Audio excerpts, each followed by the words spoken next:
네, 오늘 발표할 논문 덱스 VLG 덱스트러스 비전 랭귀지 그래스프 모델 at scale입니다. ICCV 2025년에 발표되었고요. 덱스트러스 핸들을 대상으로 비전 랭귀지 기반의 그래스핑하는 모델을 제안한 논문입니다. 모티베이션입니다. 기존의 덱스트러스 그래스핑 연구들은 대부분 오브젝트의 지오메트리를 기반으로 그래스핑 포즈를 예측합니다. 이 덱스트러스 하다는 표현이 그 여러 개의 손가락 관절을 움직여서 이렇게 다관절을 이용해서 다양한 그래스핑을 수행할 수 있다. 뭐이 정도로 이해하시면 될 것 같습니다. 그런데 이 실제 환경에서는 이 단순히 짚는 것보다 왜 잡아야 되는지, 그러니까 어떤 태스크인지가 더 중요합니다. 그래서 같은 오브젝트일지라도 태스크에 따라서 적절한 그래스핑이 좀 달라질 수 있습니다. 그래서 grabs the hammer for hammering이라고 하면 이게 망치질을 하기 위해서 손잡이를 잡는 것이 좀 더 자연스럽습니다. 근데 hand the hammer to another person이라고 하면 같은 망치 오브젝트일지라도 다른 사람한테 전달할 때는 핸들 부분을 잡지 않고 그 금속 머리 부분을 잡는 것이 좀 더 적절할 수 있습니다. 그래서 같은 오브젝트라도 랭귀지 어떤 인스트럭션과 태스크에 따라서 그래스핑 방식이 달라져야 한다고 주장하고 있습니다. 하지만 기존의 VLM들은 대부분 패럴렐한 그리퍼를 대상으로 합니다. 이 사진에도 첨부가 되어 있는데 이 두 개의 손가락만 있는 로봇 그리퍼를 패럴렐 그리퍼라고 합니다. 그래서 양쪽의 손가락이 패럴렐하게 움직여서 물체를 짚고 있어서 그렇게 이름이 붙여졌고요. 좀 구조가 단순하고 제어도 쉬워서 산업에서 많이 쓰이고 있는 로봇입니다. 근데 이런 그리퍼는 사람처럼 이렇게 다양한 자세로 짚기는 어렵습니다. 그래서 덱스처러스 핸들을 위한 어떤 대규모의 데이터와 파운데이션 모델은 거의 존재하지 않습니다. 그래서 이 논문에서는 이 비전과 랭귀지를 같이 이해해서 태스크 어웨어한 덱스처러스 그래스핑을 생성하는 파운데이션 모델을 제안하고 있습니다. 연구에서 발생하는 챌린지 세 가지로 정리하면 다음과 같습니다. 첫 번째는 데이터셋의 부족입니다. 기존의 덱스처러스 그래스프 어떤 데이터셋은 데이터셋의 규모도 제한적이고 대부분 오브젝트의 그래스프 포즈만 제공하고 있어서 어떤 랭귀지 어노테이션이 없기 때문에 어떤 비전 랭귀지 모델을 학습하기가 어렵습니다. 두 번째로 시멘틱 언더스탠딩이 없다는 것입니다. 기존의 모델들은 어디를 잡을 것인가, 뭐 어떻게 잡을 것인가는 잘 예측하는데 우리가 원하는 사용자의 의도와 목적을 반영해서 왜 그렇게 잡아야 한다는 것까지는 반영하지 못한다는 한계가 있습니다. 마지막으로 기존의 VLM의 한계입니다. 현재 대부분의 VLM이나 VLA는 패럴렐한 그리퍼를 제어하는 데만 초점이 맞춰져 있습니다. 그래서 기존의 패럴렐 그리퍼가 XYZ 코디네이시랑 방향이나 롤, 피치, 로 같이 어, 6개의 어떤 포즈 정보만 알면 되는데 이 덱스트러스 핸드 같은 경우에는 22개의 핑거 조인트 앵글을 예측해야 돼서 이 60 포즈만으로는 덱스트러스 핸드를 다 표현할 수가 없습니다. 그래서 이 기존의 덱스처러스 VLM이 다양한 그래스프 포즈를 만들어내지 못한다는 문제가 있습니다. 그래서 이런 한계를 해결하기 위해서 이 논문에서는 덱스 그래스프 넷 3.0 데이터셋을 구축하고 이를 기반으로 덱스 VLG를 제안했습니다. 이 논문의 컨트리뷰션입니다. 첫 번째는 이 덱스 그래스프넷 3.0이라는 대규모 덱스처러스 그래스핑 데이터셋을 구축한 것입니다.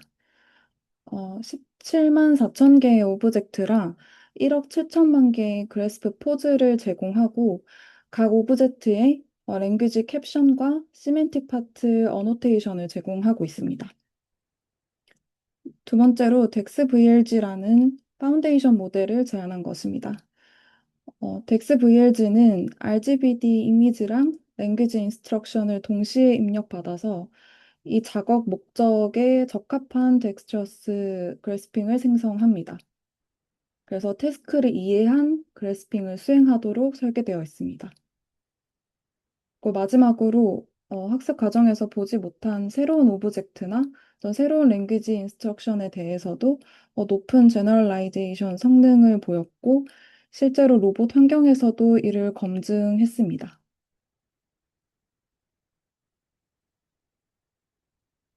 오브젝트 프리퍼레이션하고 파트 세그멘테이션입니다. 그 왼쪽의 그림이 오브젝트 파트 세그멘테이션을 시각화한 부분입니다. 이 가장 왼쪽에 오브젝트 보시면 링, 베요넷, 드릴, 포싯, 와인 글라스 이렇게 오브젝트가 있습니다. 그리고 요 아래에 잼, 밴드, 핸들 이렇게 이름이 있습니다.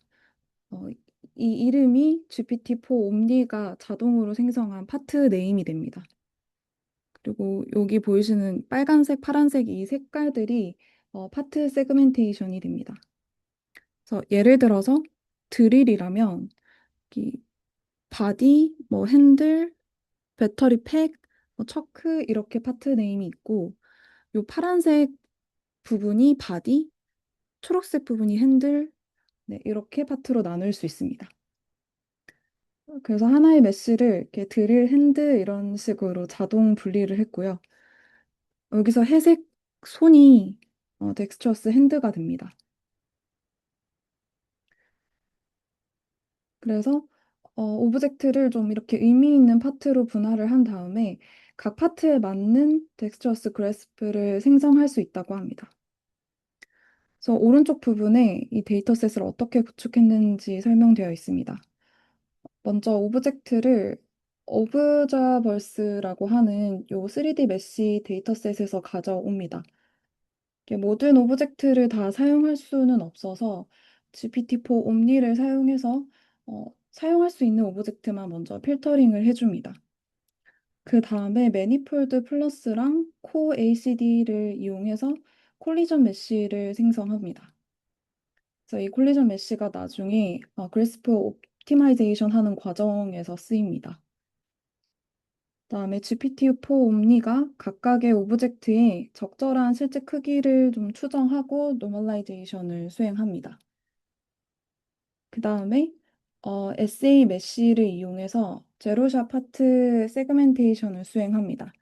그래서 요 SA 메쉬를 통해서 아까 핸들, 바디 이렇게 기능적인 파트를 자동으로 분리를 해줍니다.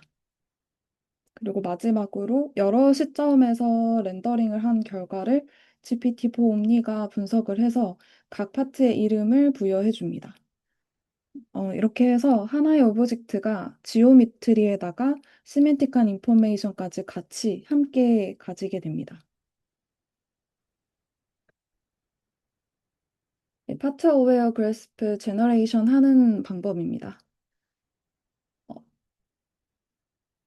네, 기존의 덱스 그래스프 넷은 이 오브젝트 전체를 대상으로 그래스프를 생성했는데 이 논문에서는 특정 파트를 잡아야 합니다. 먼저 워터라이트 컬러레스 메쉬입니다. 맨 처음에 오브젝트 메쉬가 하나 들어오는데 이거는 이제 색도 없고 파트도 없고 그래프도 없습니다. 그래서 이 3D 메쉬를 파트 세그멘테이션을 통해서 방금 SA 메쉬가 오브젝트를 핸들, 바디, 베이스 이런 식으로 파트를 나눠줍니다. 그 다음에 오리엔티드 타이트 파트 바운딩 박스 이거 OBB라고 하는데 각 파트가 바운딩 박스를 만드는 게 아니라 이렇게 회전된 오리엔티드된 바운딩 박스를 만듭니다. 그래서 손잡이가 좀 비스듬하면 바운딩 박스도 같이 기울어지도록 합니다. 그래서 방향까지 포함한 바운딩 박스를 만들고 그 다음에 어, per 파트 그래스프 포인트 샘플링입니다. 그 핸들 위에서 여러 개의 그래스프 포인트를 뽑습니다. 그 다음에 파트 얼라인드 핸드 포즈 이니셜라이제이션으로 손 자세를 만들어줍니다. 방금 그 OBB의 방향과 그래스프 포인트를 이용해서 뭐 손바닥의 위치, 뭐 손목의 방향, 뭐 각도 이런 거를 초기화합니다. 그 다음에 랜덤한 리스트 지터를 넣어서 초기 자세를 좀 다양하게 만들어줍니다. 그 다음에 그레디언트 베이스드 옵티마이제이션입니다. 이 과정에서는 이 물리 기반의 에너지 펑션을 정의하고 있습니다. 그래서 이 논문에서는 네 가지의 물리 기반의 에너지 항을 정의하고 이거를 목적 함수로 두고 최소화하고 있습니다. 간단히 설명드리면 여기에 EFC라고 되어 있는 부분이 물체를 안정적으로 잡도록 할 수 있는 어떤 항이 되고요. 그다음에 이 바라고 되어 있는 게 목표 파트와 정확히 접촉하도록 유도해주는 네, 그런 항이 됩니다. 그다음에 디스턴스 에너지는 손과 물체 사이에 어떤 적절한 거리를 유지하도록 해주고 마지막에 이 레그가 콜리전이 되는 것을 방지하도록 부자연스러운 자세를 좀 방지할 수 있도록 하는 항입니다. 그래서 이 네 가지를 같이 최적화를 하면서 좀 안정적인 덱스처러스 그래스프를 생성합니다.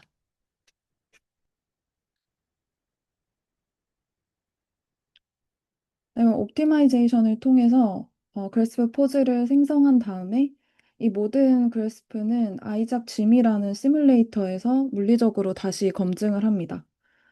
검증 조건은 총 네가지가 나오는데 첫 번째로 손과 물체의 관통이 3mm 이하여야 하고 두 번째로 손가락끼리의 셀프 컬리전도 3mm 이하여야 합니다.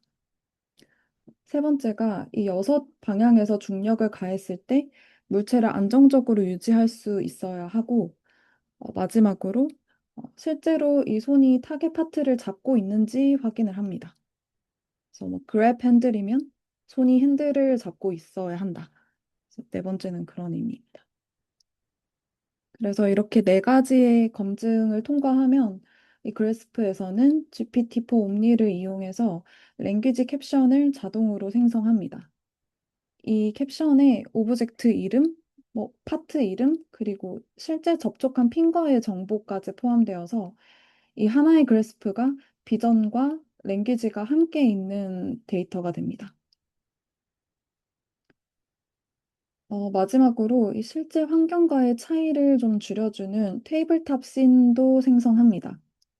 이게 좀 더 현실성을 높여주는 후처리 과정이라고 볼 수 있는데, 이렇게 앞에서 생성한 그래스프가 전부 공중에 떠 있는 이 오브젝트를 기준으로 만들어져서 실제 환경에서는 대부분 오브젝트가 테이블 위에 놓여져 있다 보니까 이 환경을 맞춰주기 위해서 물체를 테이블 위에 배치한 다음에 물체를 좀 다양한 방향으로 떨어뜨려서 여기서는 천 개의 회전으로 떨어뜨리려고 합니다.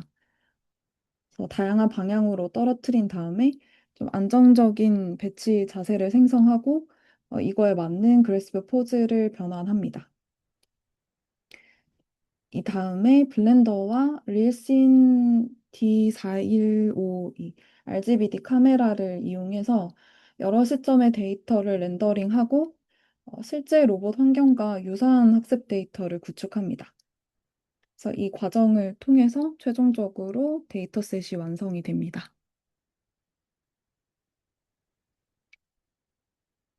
어, 다음으로 모델 덱스 VLG의 전체 파이프라인 설명드리겠습니다.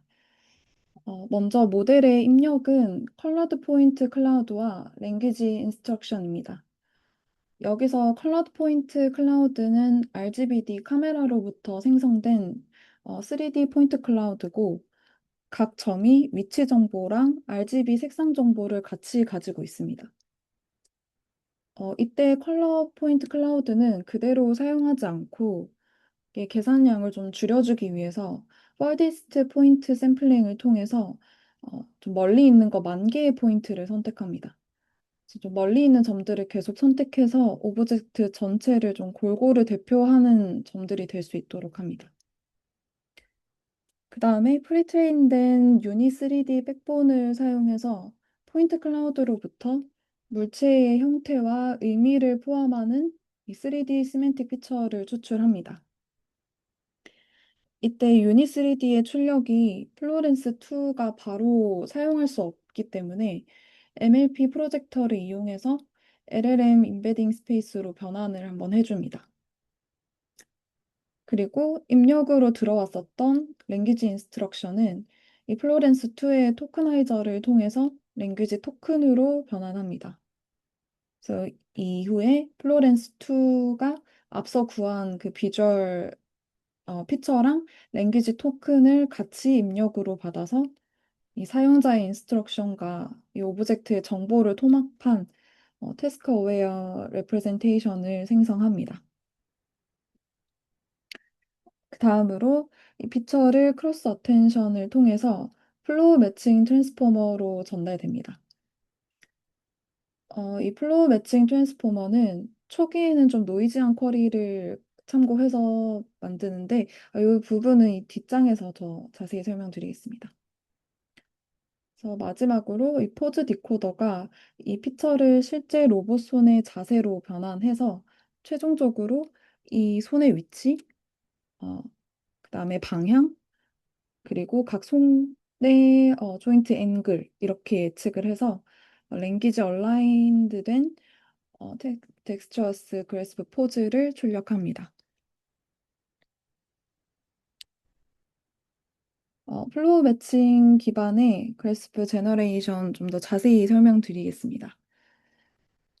플로우 매칭 트랜스포머는 처음부터 정답 포즈를 예측하는 게 아니라 이 무작위의 노이즈 포즈에서 시작해서 점진적으로 좀 올바른 그래스프 포즈를 생성합니다. 이 과정에서 플로렌스 2가 생성한 히든 스테이트를 크로스 어텐션으로 활용합니다. 그래서 이 과정에서 랭귀지 인스트럭션에서 요구한 태스크를 반영한 그래스프 포즈를 생성할 수 있습니다. 그래서 트랜스포머가 생성한 이 피처가 마지막 포즈 디코더를 통해서 이 실제 손의 자세로 변환됩니다. 그래서 방금 설명했던 그 손의 위치랑 이제 회전 조인트 앵글, 이렇게 TR, 세타 이렇게 해서 예측한 다음에 최종 덱스트러스 그래스프 포즈를 출력합니다. 학습은 플로우 매칭 오브젝티브를 사용합니다. 이 그라운드 GT 포즈랑 노이즈 포즈 사이의 변환 과정을 학습하도록 설계되어 있는데요. 이 수식에서 X0가 맨 처음에 노이즈 포즈가 되고 X1이 GT 포즈이고 이렇게 XT가 시점 T에서의 중간 포즈가 됩니다. 그래서 정답 플로우와 이 모델이 예측한 플로우의 차이를 최소화하도록 학습하고 있습니다.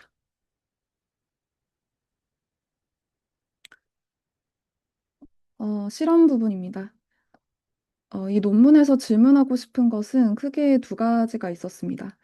이 덱스 VLG가 정말 제로샷에서 정말 언어를 이해하면서 다양한 오브젝트를 잘 잡을 수 있는가?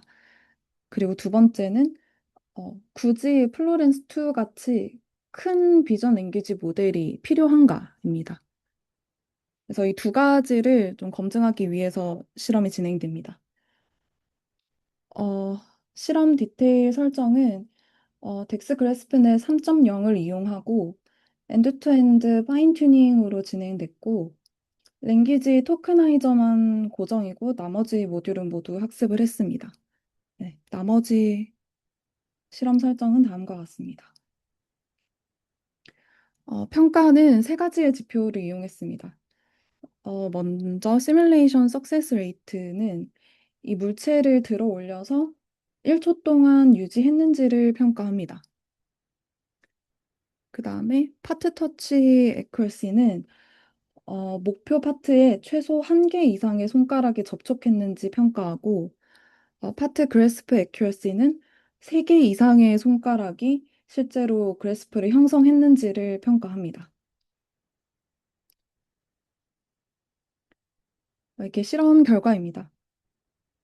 왼쪽에 세 가지 벤치마크에 대해서 실험한 결과고요. 벤치마크 설명은 여기 아래에 있습니다. 세 가지 벤치마크에서 모두 좋은 성능을 보여줬고, 특히 이 BGA, 세 개의 손가락을 모두 그래스프 하는지에서 가장 좋은 성능을 보였습니다. 그래서 단순히 물체를 잡는 게 아니라, 사용자가 원하는 파트를 정확히 그래스프 했다는 것에서 의미가 있습니다.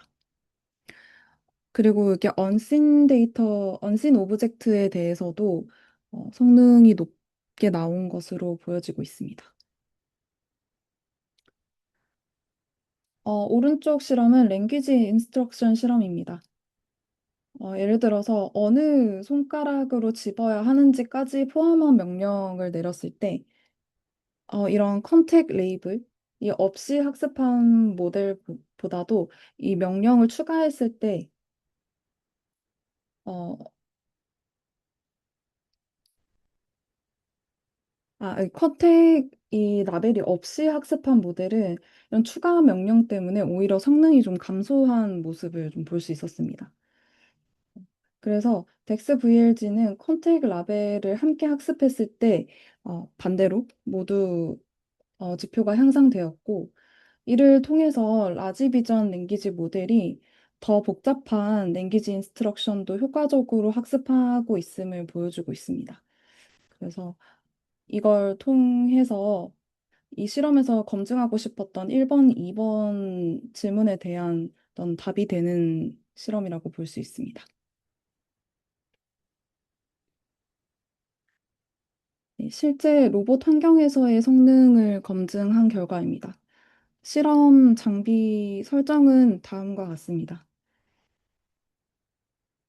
그래서 랭귀지 인스트럭션을 입력하면 덱스 VLG가 생성한 그래스프 포즈를 실제 이 로봇이 실행을 합니다.